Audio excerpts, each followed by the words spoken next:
청취자 여러분, 오늘도 어김없이 출근하셨습니까? 시간대는 제각각이지만 대부분의 노동자들은 출퇴근이라는 리듬 속에 하루의 루틴을 만들어갑니다. 월차나 연차를 쓰지 않는 이상 평일 오전 9시부터 오후 6시까지는 언제나 회사에 있거나 회사가 아니더라도 어디에선가 회사의 일을 하고 있겠죠. 여러분은 혹시 출퇴근도 명확한 상사도 없는 삶에 관해 생각해 보신 적 있으신가요? 혹은 시간을 자유롭게 쓰고 일의 방향성도 스스로 만들어갈 수 있다면 어떠실 것 같나요? 이게 바로 프리랜서의 일상이 아닐까 싶습니다. 디자이너, IT 개발자, 작가 외에도 다양한 예술 분야에서 일하는 예술 노동자들이 떠오르네요. 하지만 이렇게 자유롭고 유연해 보이는 삶의 이면에 차가운 현실도 공존합니다. 알고리즘에 종속되거나 가불관계에 종속된 모순된 자유, 불안정한 수입과 일자리, 사회 안전망의 부재와 같은 그늘이 깊게 자리 잡고 있으니까요. 우리가 꿈꾸는 자유라는 달콤한 단어에 가려진 프리랜서 노동과 자율성이라는 미명 아래 우리 사회가 외면하고 있는 책임에 대해 한 번쯤 생각해 봤으면 좋겠습니다.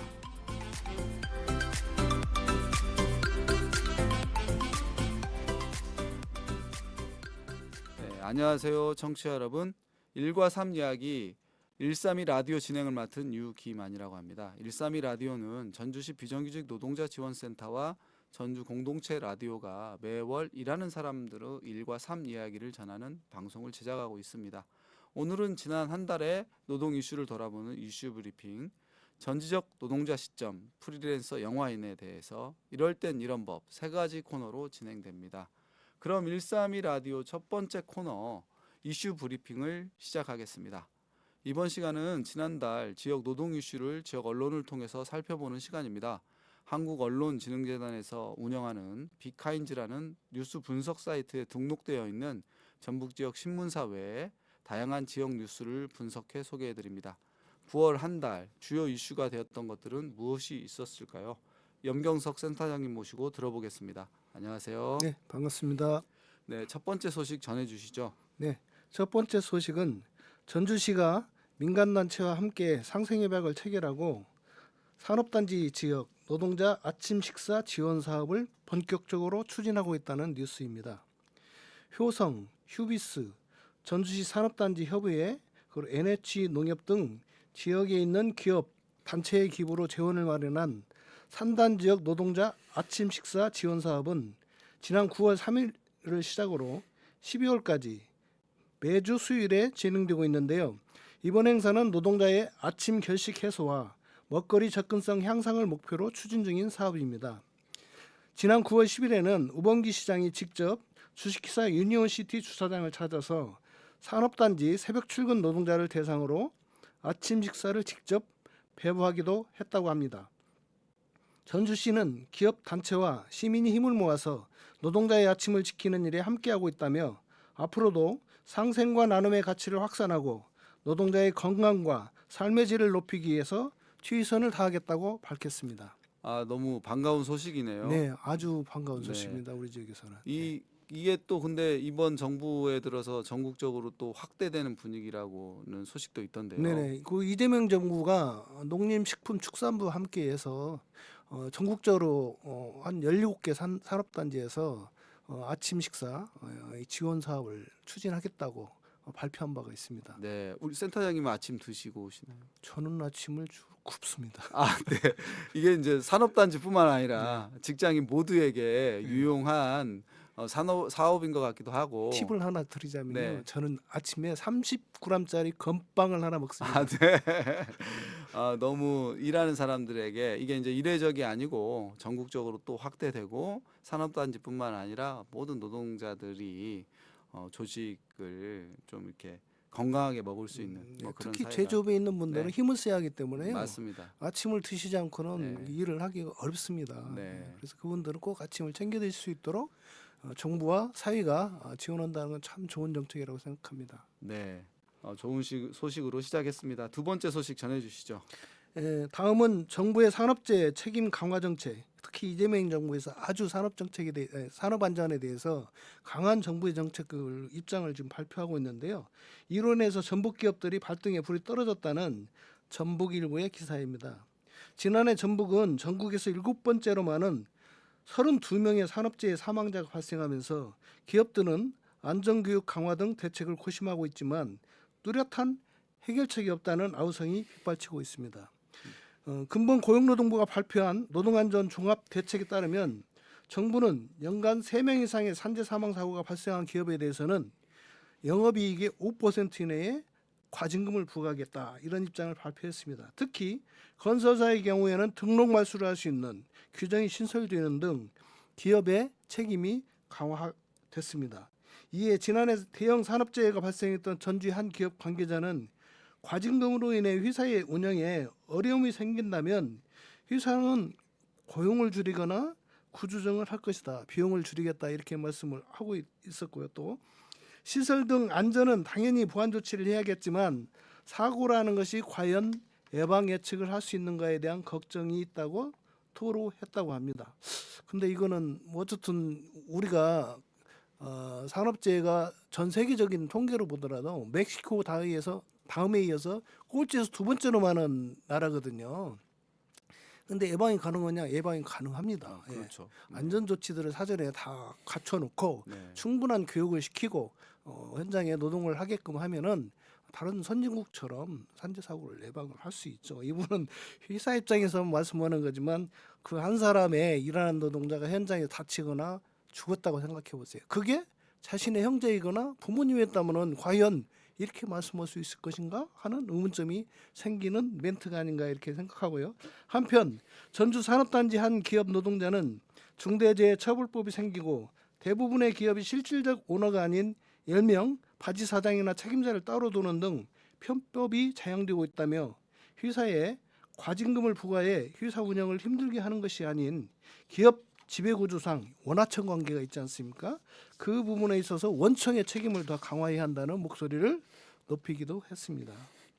네, 말씀하신 것처럼 사실 사고 소식을 들어보면 대부분 뭐 예방이 가능한 사고들이 많지 않습니까? 그렇습니다. 예. 네, 그래서 이 기업들이 너무 엄살 떨지 말고 정말로 이 목숨이 제일인 그런 어떤 마음으로 기업도 했으면 좋겠다는 바람입니다. 네, 우리나라 지금 최고 문제는 아까 말씀한 지배 구조거든요. 네, 원하청 네, 네. 관계.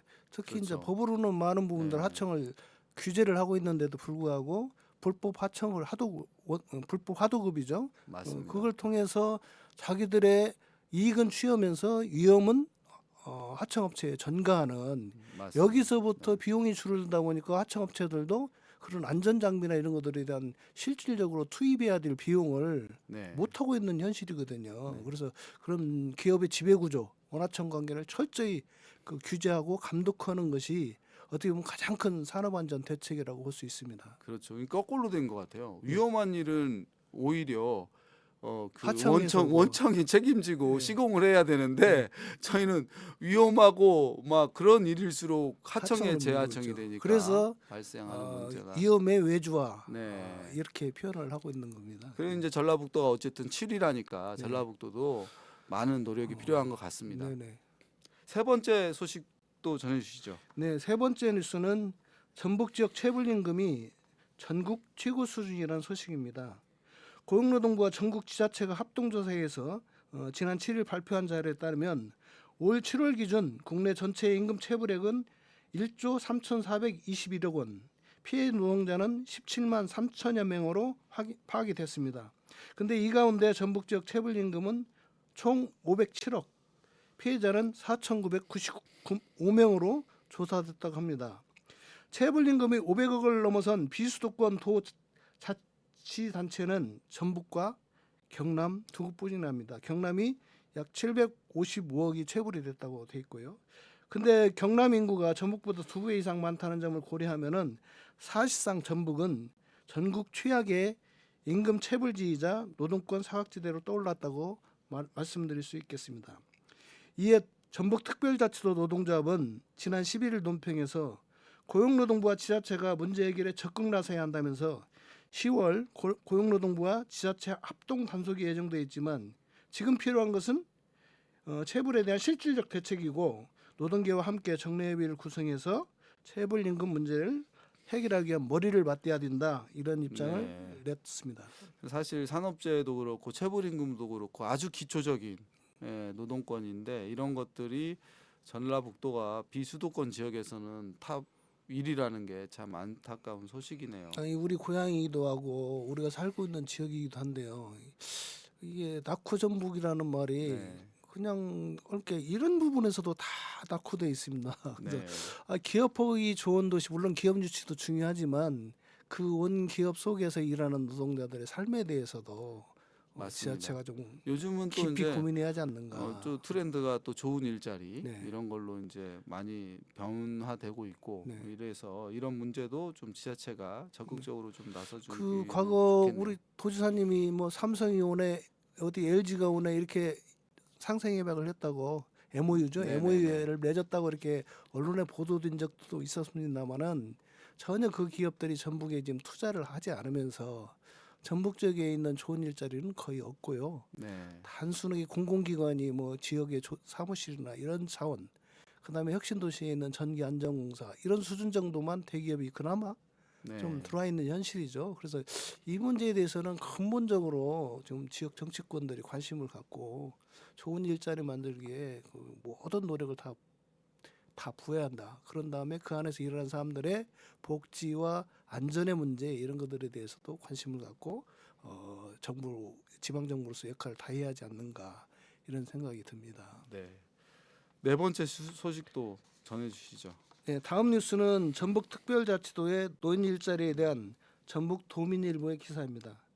일찌감치 초고령 사회에 진입한 전북은 고학력과 다양한 직업 경력을 갖춘 새로운 노년층이 노동시장에 진입함에 따라서 일자리 정책의 근본적인 패러다임 전환이 시급하다는 지적이 나오고 있습니다. 과거 용돈벌이 수준을 넘어서 이제는 경력 연계와 자아 실현을 원하는 고령층의 수요 변화가 빠르게 나타나고 있지만 여전히 단순 노무 중심의 노인 일자리 정책으로 인해서 질적 미스매치 현상이 심화되고 있기 때문인데요. 실제로 2014년 도내 60세 이상 고령층이 직업을 선택하는 가장 큰 이유는 수입이었지만은 수입이 한 39% 정도를 차지했고요. 그러나 그 이어서 바로 안정성이 한 32%를 중시하는 이런 경향이 나타나고 있습니다. 이는 2016년과 비교해서는 수입 부분이 좀 감소하는 오히려 이제 안정성이나 자아 실현 이런 부분들에 대한 관심도가 점점점 높아가고 있다. 이런 고령층의 노동 동기가 이제 단순한 생계 유지를 넘어서 사회적 역할 수행과 자기 만족감을 따라가지 못하고 있는 이런 실정입니다. 그래서 현재 도내 일자리 정책은 이런 변화를 어쨌든 따라갈 수 있도록 적극적으로 노력을 해야 되고요.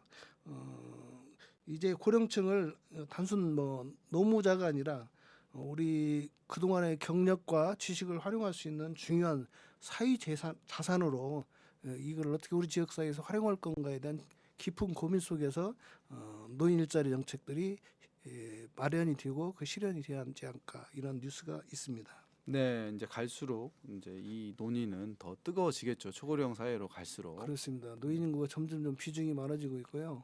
네. 우리 전북은 이미 초고령 사회죠.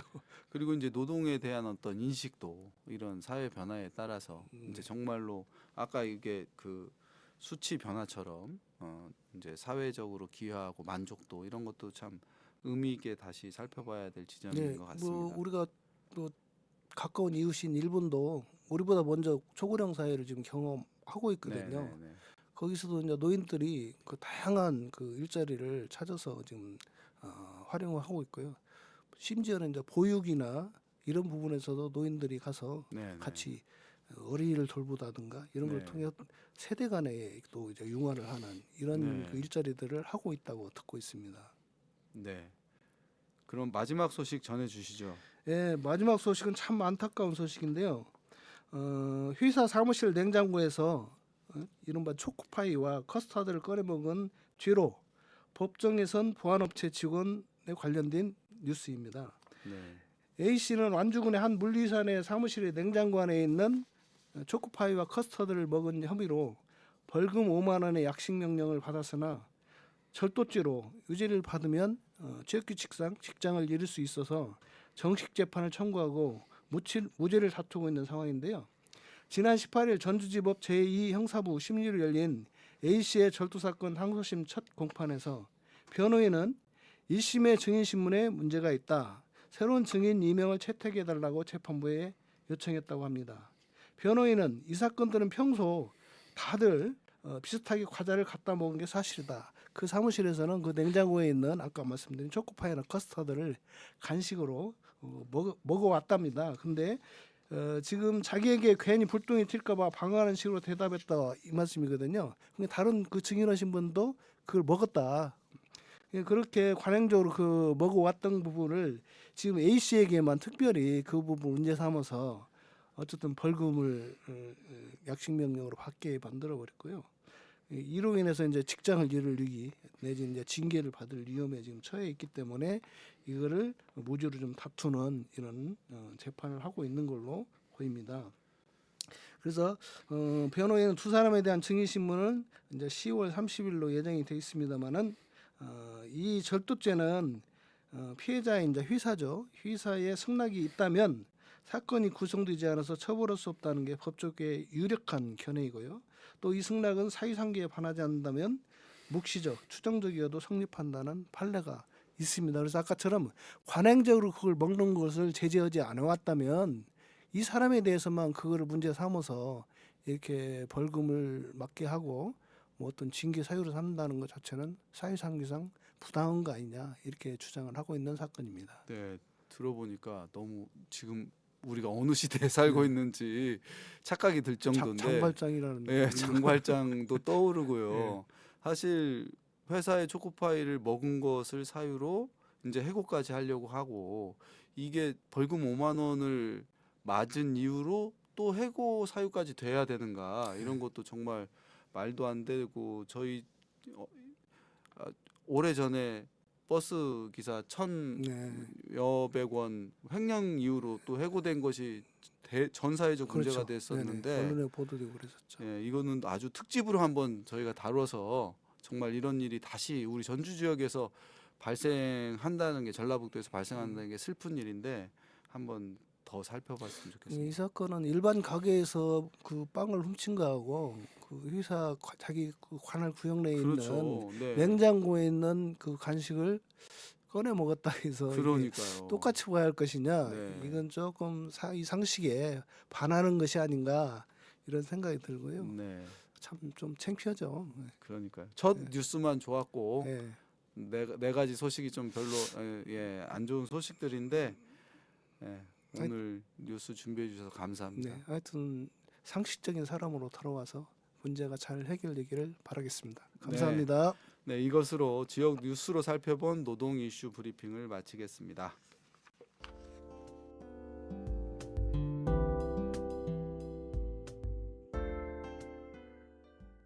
네, 이번 달 전지적 노동자 시점은 전주시 프리랜서 영화인 이야기입니다. 2024년 10월 30일 전주시는 전주시 2034 영화 영상 산업 비전을 발표했습니다. 향후 10년 동안 전주 영화 종합촬영소와 전주 영화의 거리를 중심으로 산업벨트를 구축하는 계획인데요. 총 사업비가 5,750억 원으로 추산했습니다.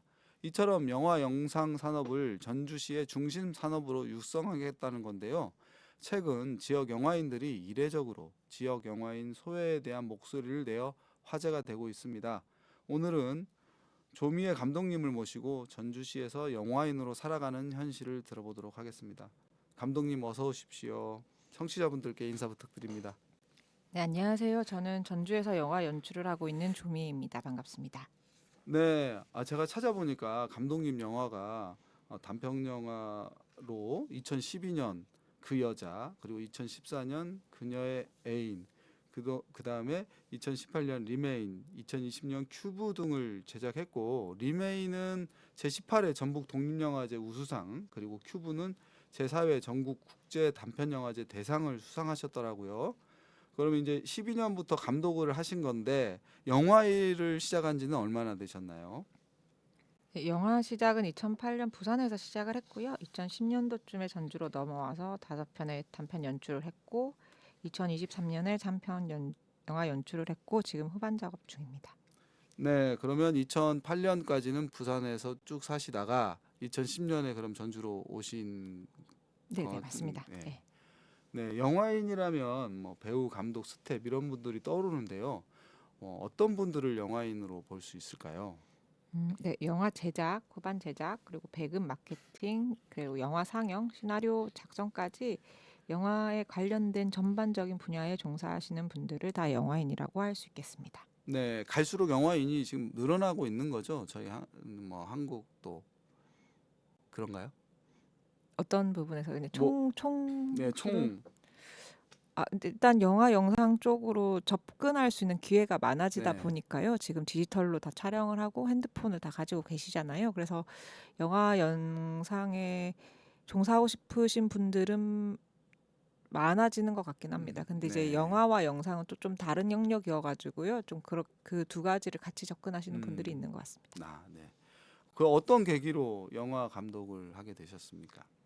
아예 제가 중학생 때 그 TV에서 태양별이라는 영화를 봤는데요. 그 어떤 한 장면이 기억에 남는데 이제 극 중에 장국영이 밤에 이렇게 우산을 쓰고 이제 그 극 중에 동료이자 사랑하는 연인을 찾아가는 장면이 있었는데요. 그 뒷모습을 보면서 굉장히 설레었던 것 같아요. 근데 음, 도대체 이 감정은 뭘까라고 그때 생각을 했었던 것 같고요. 이런 감정을 주는 이 영화는 도대체 뭘까? 그리고 이걸 만드는 사람들은 도대체 어떤 사람들일까?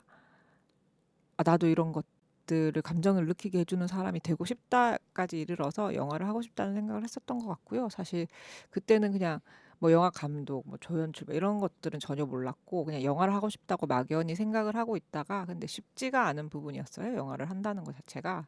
그래서 좀 감추고 있다가 이제 대학을 졸업하고 아마 진로 고민을 되게 많이 하는 시기잖아요. 그때 내가 앞으로 행복하게 살 수 있는 것은 무엇일까? 무엇을 해야 할까? 그래서 이거 숨을 쉬고 살 수 있게 해주는 게 영화밖에 없는 것 같다 해서 이제 대학 졸업하고 영화를 다시 한번 도전하게 됐습니다. 전공은 혹시 네, 저는 경영학 네, 전공입니다. 네. 영화에서 경영이 중요하죠. 예, 네, 미리 공부를 하신 거네요. 네, 그 사실 선택할 때 그 약간 경영이라는 게 취업에 가장 네, 좀 네, 열려 있는 과기도 하잖아요. 그래서 네, 점수를 맞춰서 그런 점을 선택해서 갔던 것 같아요. 근데 음, 전혀 저와 네, 안 맞았다고 생각을 네, 했는데, 근데 영화를 하다 보니까 이제 거기서 관련된 어떤 뭐 예를 들어 가지고 뭐 돈을 쓰는 네, 네, 방식이라든지 뭐 이런 것들이 은근히 도움되는 부분이 은근히 있더라고요. 그래서 그게 네, 되게 신기하게 네. 생각했습니다. 그러니까요. 그 이제 중학교 때 그 장면을 못 잊어가지고 경영학과를 가셨음에도 불구하고 숨 나는 영화로 숨을 쉬겠다 해서 이제 영화를 하기로 마음을 먹으셨고 지금 이제 장편까지 해가지고 이제 총 4편의 영화를 만드셨는데 그러면 그 태양별이의 장면처럼 이제 찍은 영화 중에 가장 기억에 남는 장면은 어떤 장면입니까? 저의 리메인이라는 그 이제 9분짜리 단편이 있는데요. 그 설정이 전 세계가 좀비들한테 이제 점령을 당해서 하얀 눈 내리는 겨울 벌판에 그 좀비에 물린 아직 간염이 덜 된 동생과 군인인 언니가 이렇게 어떤 뭐 안식처 같은 데를 찾아가는 여정을 그린 짧은 단편이거든요. 그래서 너무나 운이 좋게도 저희가 촬영한 날 눈이 왔어요. 원래 눈 오는 날 찍고 싶었는데 저희가 조정을 할 수가 없잖아요, 네, 네. 눈은. 근데 하필 또 폭설이 내려서 원하던 아, 장면을 찍을 수 있게 됐어요. 네, 하필 사실 눈을 포기하고 생각을 하고 있었거든요. 네, 근데 이제 촬영이 다 끝나고 그 나중에 이 여동생이 자기가 완전히 감염되기 전에 어떤 두려움 뭐 이런 것 때문에 그 언니 곁을 떠나서 혼자 남게 되거든요. 네, 군인 언니가 그 떠난 직후에 그 하얀 눈밭에 약간 노을 지는 막 하늘색이 되게 오묘하거든요. 분홍색도 있고 막 약간 붉은색도 있고 뭐 눈도 약간 파란기도 돌고 하얀기도 돌고 하는 그 벌판에 혼자 딱 황망하게 서 있는 장면이 굉장히 익스트림 롱샷처럼 찍어 놓은 게 있거든요. 음, 사실 저는 그 장면이 제일 마음에 들고요.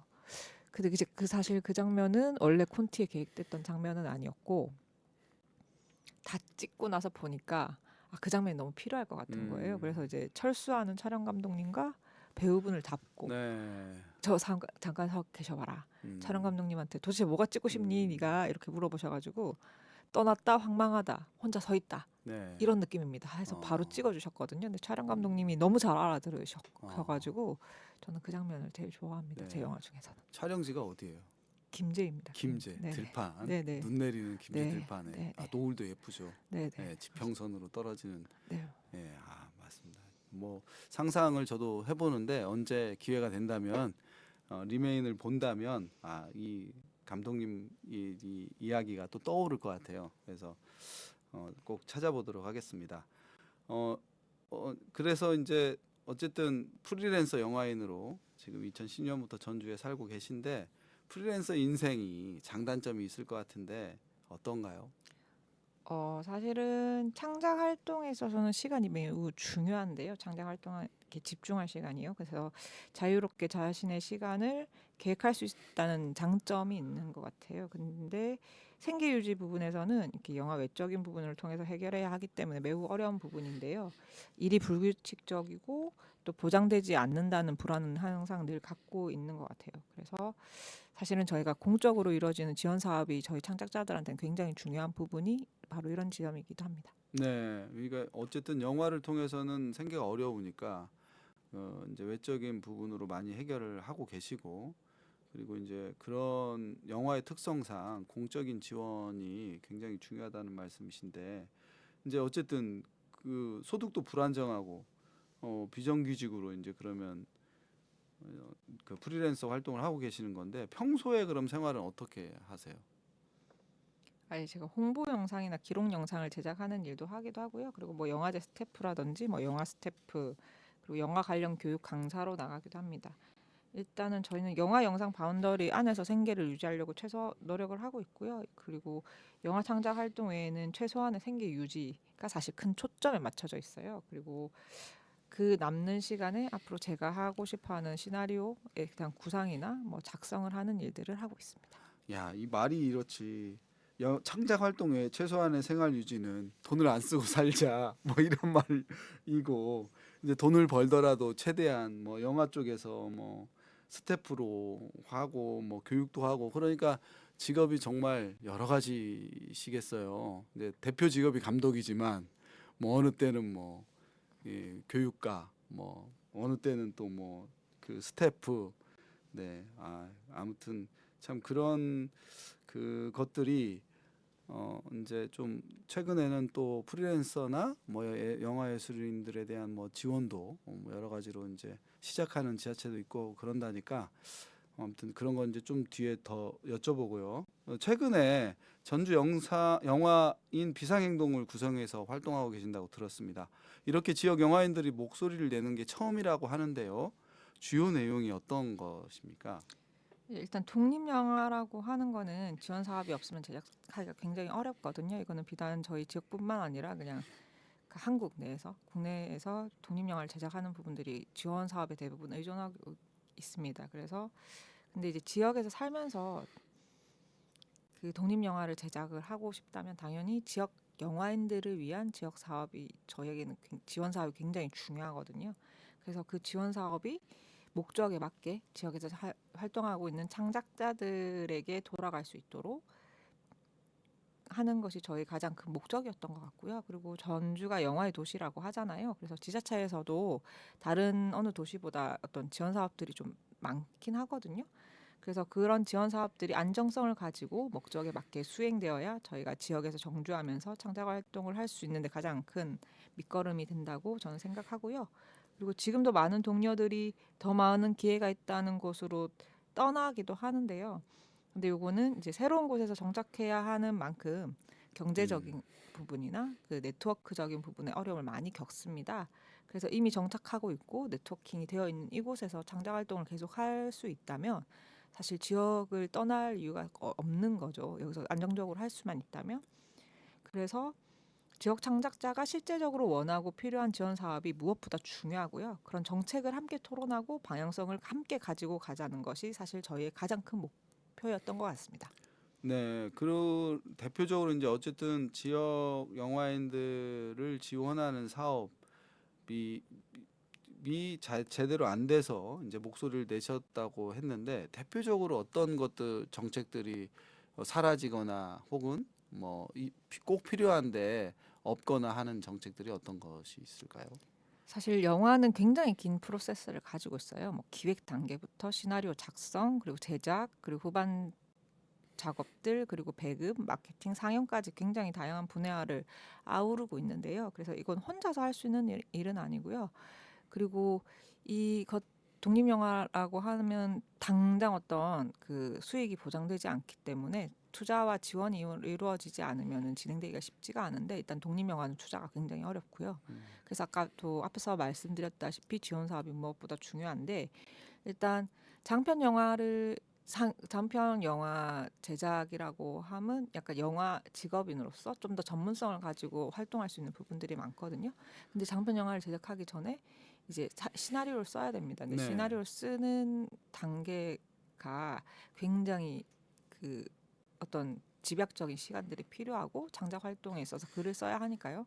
근데 이제 사실은 생계 활동을 하면 사실 집중해서 쓰는 게 쉽지가 않잖아요. 네. 그래서 사실 기획 개발이라는 것이 음. 있습니다. 장편 영화 시나리오 기획 개발은 사실 뭐 전국 단위에서도 각 지자체에서도 시행하는 사업들 중에 하나고요. 그러니까 그 어떤 단계별의 지원 사업이 골고루 이루어져야 그 전반적인 생태계가 이루어지거든요. 근데 지역 기획 개발이 사실은 생설됐다가 없어진 지 한 3년 됐고요. 사실 네. 기획 개발이 없어지면서 이제 단편 영화 작업까지는 혼자서도 어떻게 할 수 있어요. 장편은 혼자서 할 수 있는 작업들이 아니거든요. 근데 장편 영화의 스태프들이 없으면 여기서 영화로 창작을 하면서 살기가 쉽지가 않아요. 그래서 장편 제작을 위해서 기획 개발이 꼭 필요하다고 말씀을 드렸음에도 불구하고 폐지가 된 부분들에 대한 가장 큰 아쉬움을 토로했던 것 같고요. 네. 그런데 이게 그 근본적인 원인은 그거였던 것 같아요. 그러니까 저희가 그 필요하다고 말씀드렸던 지원 사업들을 좀 없애시는 부분에 대해서 어떤 설명이라든지 혹은 뭐 어떤 계획이라든지 뭐 다른 영화 지원 사업을 더 하겠다든지 이런 말씀들이 솔직히 좀 없으셔가지고 아마 그런 소통의 부재가 저희가 소외감을 많이 느꼈던 것 같습니다. 정책을 시행하고 만들고 뭐 폐지할 때 당사자들의 이제 충분한 소통이나 토론 뭐 이런 것들이 이제 필요한데 그런 것이 없이 일방적으로 폐지된 부분에 대해서 좀 말씀하셨고 얼마 전에 이제 뭐 이제 2월 달에 그 간담회 청원을 하셨는데 9개월 만에 지역 영화인과 영상위원회 그리고 전주시의회가 유관기관 간담회를 어제 가졌다고 들었습니다. 간담회 주요 이슈는 어떤 것이었고 어떤 결론들이 있었습니까? 일단 전주 영상의 목적 중에 하나가 지역 영화 발전에 있습니다. 지역 영화인의 역량을 강화하고 그리고 지역 영화 생태계를 만들어가기 위해 어느 기관보다 중요한 기관이라고 할 수 있는데요. 일단 전주 영상회가 지역 영화를 어떻게 인식하고 있는지 또한 어떠한 방향성을 가지고 사업을 수행하는지가 저희가 가장 궁금한 지점이었고요. 또한 단절되었던 지역 영화인과 소통을 어떻게 앞으로 할 것인지 그래서 그것들이 지역 영화 생태계를 바탕으로 지역 영화 생태계를 함께 만들어 가자는 게 저희 요구였던 것 같습니다. 네, 그러면 이제 뭐 어제 토론에 긍정적인 부분, 부정적인 부분 뭐 이런 것들이 또 하고 나서 이제 소회가 있으실 텐데 어떠셨어요? 네, 일단 긍정적인 부분을 먼저 말씀드리자면 그 지속적인 소통을 위해 정기 간담회를 개최해 주시겠다고 했거든요. 여기는 지역 영화인들이 필요한 어떤 정책 토론성의 어떤 그런 내용의 소통이 저희는 주가 돼야 된다고 말씀드렸고요. 그거 충분히 좀 이해를 하시는 것 같고요. 여기서 그 담당 시청과와 함께 노력해 주시겠다고 했습니다. 부정적인 부분은 전주 영상회가 가지는 지역 영화 인식이 저희와 다르다라는 걸 어저께 그 자리에서 다시 한번 확인할 수 있었고요.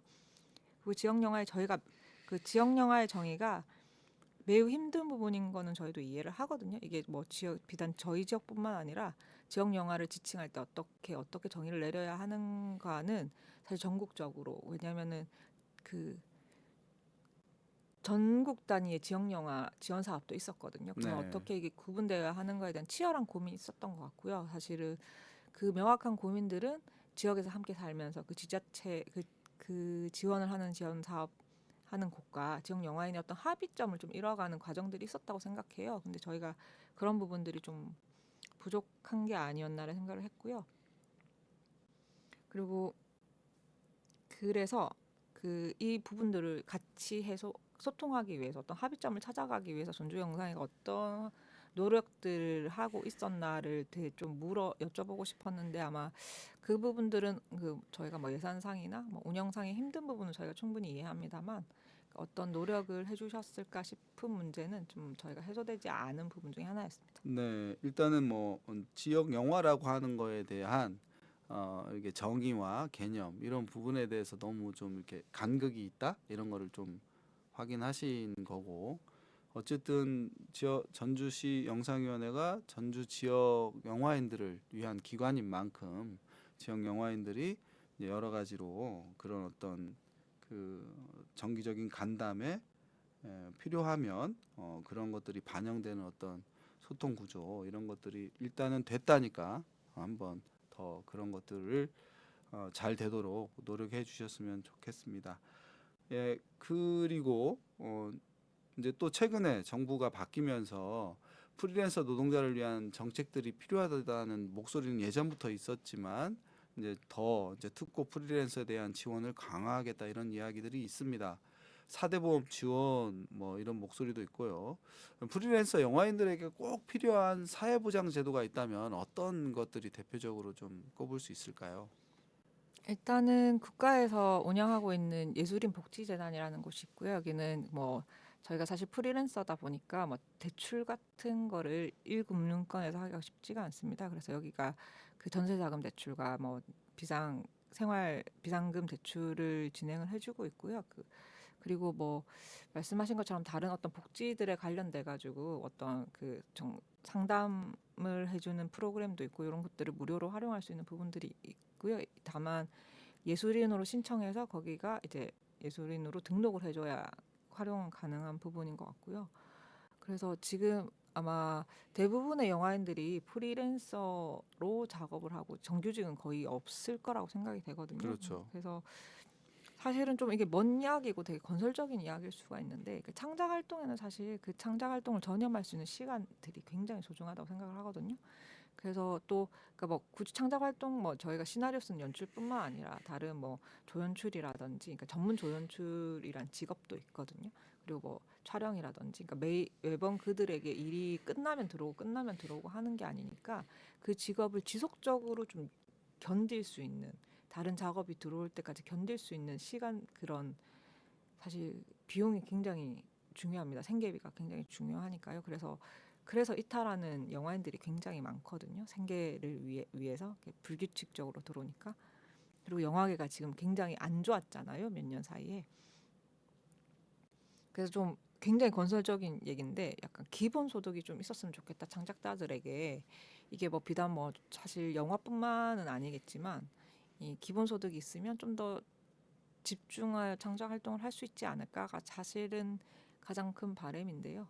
네, 굉장히 먼 얘기 같습니다. 네, 아유 먼 얘기 아니에요. 최근에 정부가 농어촌 기본소득 시범 지역을 6개의 지역 선정한다고 그래가지고 지금 전라북도도 10개 지자체가 지금 시군이 나서서 지방 소멸 시대에 맞춰서 지금 이제 거기 시범 지역이 되려고 하고 있는데 사실 뭐 예술인 영화인들이 많지 않기 때문에 이것도 어느 지역이나 이런 뭐 문화예술 소외 지역에 시범으로 우선 해보면 그리고 이제 또 뛰어난 예술인들이 그런 창작 활동에 전념할 수 있도록 그런 시범 지역에서도 하고 성과도 내면 이러한 것들이 먼 얘기는 아닌 것 같고 그만큼 이제 우리 예술인들이 그런 목소리를 내는 만큼 빨라지지 않을까 이런 기대도 좀 해봅니다.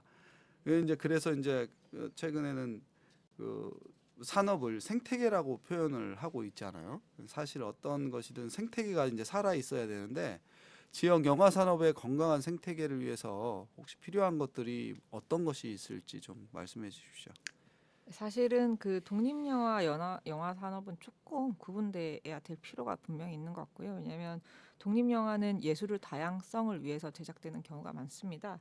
그래서 어떤 단순히 뭐 흥행 성적 뭐 사실 그 독립영화는 10,000명만 들어도 굉장히 흥행한 네, 거거든요. 네, 근데 네. 이제 이게 그 뭐죠? 그 상업 영화에서는 10,000명이라는 게 사실 말이 안 되는 숫자이거든요. 그래서 되게 구분이 되는 부분이기도 하고요. 그리고 수익으로 뭔가를 평가하기가 쉽지가 않습니다. 어떤 예술의 다양성, 다양한 목소리, 어떤 다양한 주제를 사회에 던지는 화두를 던지는 어떤 그런 역할들을 한다고 생각을 해주시면 좋을 것 같고요. 그럼에도 불구하고 영화라는 것은 솔직히 혼자 만들 수가 없습니다. 공동의 작업이기 때문에 그 역량을 갖춘 동료들이 굉장히 많이 필요하거든요. 작업을 하려면 그 사실 역량을 갖춘 동료들의 능력에 따라서 이 영화의 퀄리티 혹은 그 표현하고자 하는 바가 많이 좌우가 되기도 합니다. 이게 인간이 하는 일이라서 그런 것 같아요. 특히 그래서 그들을 위한 인건비와 제작비 확보가 독립영화 제작에서 필수 조건이라고 할 수 있는데요. 그래서 이 부분은 혼자 그 지금 그러니까 영진이는 장편 영화에 한 3억 정도, 독립 영화 예수의 3억 정도, 그러니까 기본 3억 정도로 지원을 하고 있거든요. 그러니까 한 편을 만들 때 3억이 들어간다면 굉장히 많은 부다고 생각하실 수도 있는데 여기에 스텝이 한 3, 40명이 됩니다. 그럼 그들의 인건비는 보장이 되어야 함께 움직여 주는 거잖아요. 그리고 장편 영화라고 하면 최소 3개월에서 최대 6개월 정도 일을 하면 그들에게 최소 인건비만 줘도 이게 비용이 굉장히 큰 부분이고요. 뭐 장비 대여비라든지 뭐 이런 부분들이 그러니까 보통 생각하는 어떤 다른 산업보다 좀 고비용이 드는 부분들이 많습니다. 네. 그래서 저희는 지원 사업에 의존할 수밖에 없고요. 그리고 여기서는 대부분의 지자체에서 이루어지는 그 제작비 지원 사업 같은 경우에는 연출자에게 연출료를 지급할 수 없게 되어 있습니다. 아마 부당하게 어떤 지원비를 이용할까봐 아마 그런 제약을 두신 것 같은데요. 그래서 연출자 자체는 스스로 생계를 해결하면서 영화 제작을 해야 되거든요. 그래서 이게 아마 굉장히 힘든 부분이고요. 그렇기 때문에 지원 사업이 굉장히 중요하고, 근데 이게 딱 지금 제가 말씀드린 장편 제작뿐만 아니라 영화를 입문 어떻게 시작을 하고 교육을 받고 어떤 전문 분야로 나갈 수 있는 어떤 고민의 시간들이 필요하고 그 단계별로 교육과 제작 지원들이 필요하고 그리고 그 제작된 영화가 잘 관객과 만나는 게 영화의 목표인 거잖아요. 사실은 혼자 만드는 게 아니라 상영을 하고 배급을 해서 관객과 만나는 그런 과정까지, 그러니까 이 소비될 수 있는 과정까지 전 단계적인 그 좀 체계적이고 구분되어지는 전문성을 가진 지원 사업이 반드시 필요하다고 생각됩니다. 네. 그 이제 생태계가 위에서는 여러 가지 이제 입문부터 해가지고 단계별 지원이 안정적으로 이루어져야 된다고 말씀해 주셨고, 혹시 마지막으로 영화인을 대신해서 하고 싶으신 말씀이 있으면 한마디 부탁드립니다. 네, 그 전주 전북 지역 외에도 저희처럼 지역에서 활동하시는 많은 동료들이 있습니다. 아마 어려운 여건 속에서도 그들이 가지는 창작에 대한 열정을 보면 저 또한 여기서 포기하지 말아야겠다. 나도 한 번 더 힘을 내야겠다라는 생각이 드는데요. 근데 저희들을 바라보는 시선들이 이렇게 생계나 생업으로 봐주시는 게 아니라 너네들이 좋아해서 하는 일이잖아. 그러니까 어려움쯤은 뭐 너네 뭐 가난하게 사는 것쯤은 너네가 감당해야 될 문제 아니야라고 생각해 주시기보다는 어떤 같은 공동체에서 다양한 목소리를 내고 함께 어떤 사회적 문제나 뭐 이런 것들을 고민하는 함께 살고 있는 시민이라고 좀 생각을 해주시면 저희가 좀 더 힘을 낼 수 있지 않을까 합니다. 네. 오늘 함께 해주셔서 감사하고요. 혹시 감독님 영화 어떻게 볼 수 있는 방법 있습니까? 네. 단편 같은 네. 경우에는 아마 그 따로 저희가 온라인상으로는 올려져 있지 않아서 보실 수는 없을 것 네, 같고요. 네. 장편 같은 경우에는 이제 마무리 단계니까 이제 완성이 되면은 아마 일단 우선은 다른 영화제들에 많이 출품을 해볼 예정이고요. 그 네. 출품에서 선정이 되면 아마 거기서 만나보실 수 있지 않을까 네, 생각됩니다. 알겠습니다. 우리 지역에서 든든한 영화 감독으로 항상 함께 해주시기를 예, 부탁드리고 오늘 함께 해주셔서 감사합니다. 네, 감사합니다. 이번에는 이럴 땐 이런 법 코너입니다. 오늘도 저희 센터 법규국장이신 천성환 노무사님 모시고 이야기 나눠보도록 하겠습니다. 어서 오십시오. 안녕하세요. 전주시 비정규직 센터에서 노동 상담을 하고 있는 노무사 천성화입니다. 반갑습니다. 네, 오늘은 노동자들의 사업장 퇴직 후에 생활보호제도인 퇴직급여 제도에 대해서 여쭤보겠습니다. 노무사님, 우선 퇴직급여 제도가 무엇인지 좀 설명 부탁드립니다. 예, 청취자분들도 대략 알고 계시는 바와 같이 이 퇴직급여 제도란 근로 노동자들의 안정적인 노후 생활 보장을 위해서 사용자가 1년 이상 계속 근로하고 퇴직하는 노동자에게 퇴직급여를 지급할 목적으로 근로자 퇴직급여 보장법이라고 하는 법에 따라서 설정된 제도를 말하는데요. 이 퇴직급여 제도에는 퇴직금 제도와 퇴직연금 제도 이렇게 두 가지로 나눌 수가 있는데요. 퇴직금 제도는 예전부터 적용이 되어 왔던 제도이기 때문에 아마 알고 계시는 그런 퇴직금 제도이고요. 퇴직연금 제도에서 조금 더 설명을 드리면 이 퇴직연금 제도는 확정급여형 제도라고 해요. 퇴직연금 제도라고 해서 DB형 제도, 또 확정기여형 퇴직연금 제도라고 해서 DC형 제도라고 하는 이 두 가지가 있는데요. 이런 이제 이 퇴직연금 제도는 2005년 12월 1일부터 이렇게 추가되어서 현재 시행이 되고 있는 것입니다.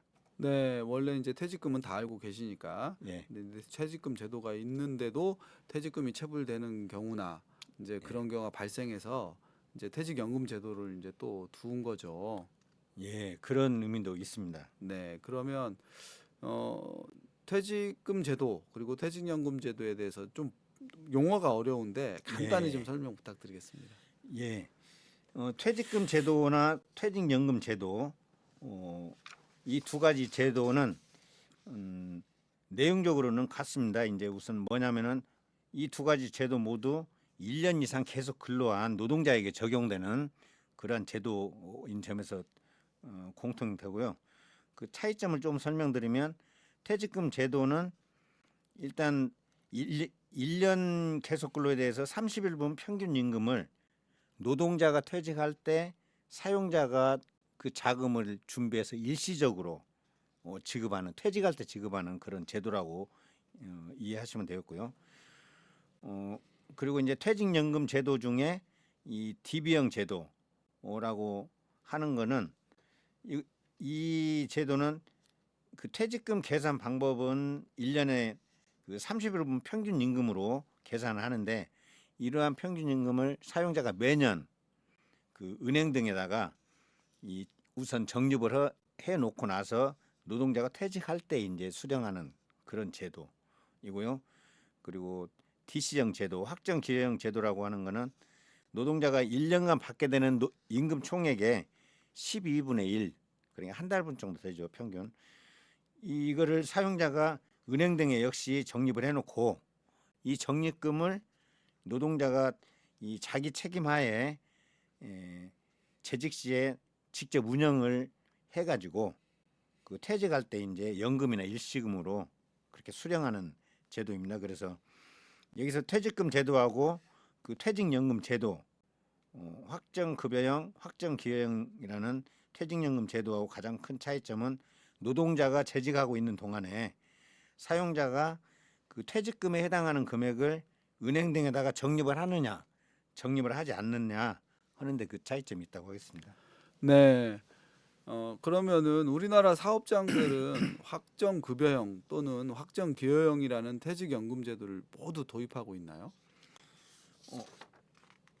그렇지는 않습니다.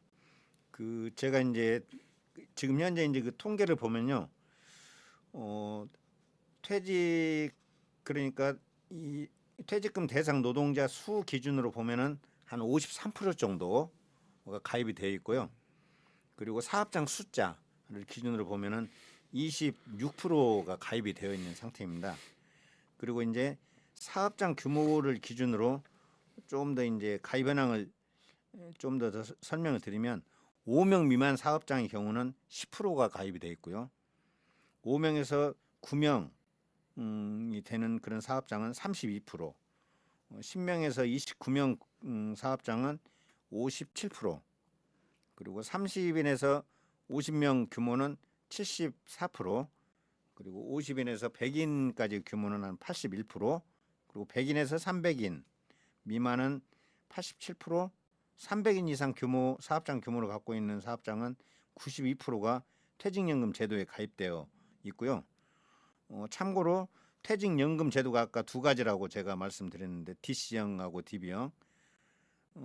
지금 현재 이제 이 가입이 퇴직연금 제도로 가입한 그 사업장 중에 DC형 제도가 67% 되고요. DB형 제도는 20%, 그리고 DC형하고 DB형을 이렇게 병행하는 그런 가입 현황은 7%입니다. 야, 퇴직연금 제도도 사업장 규모가 클수록 가입률이 높고 예, 사업장 규모가 영세할수록 가입률이 낮은데 예, 참 이것도 참 심각한 문제네요.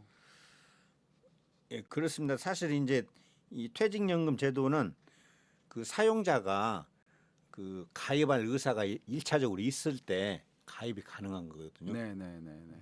그래서 그런데 이제 이 사업장 규모가 적은 사업장일수록 가입률이 좀 낮은 것이 약간 이제 문제가 될 수도 있는 부분입니다. 네.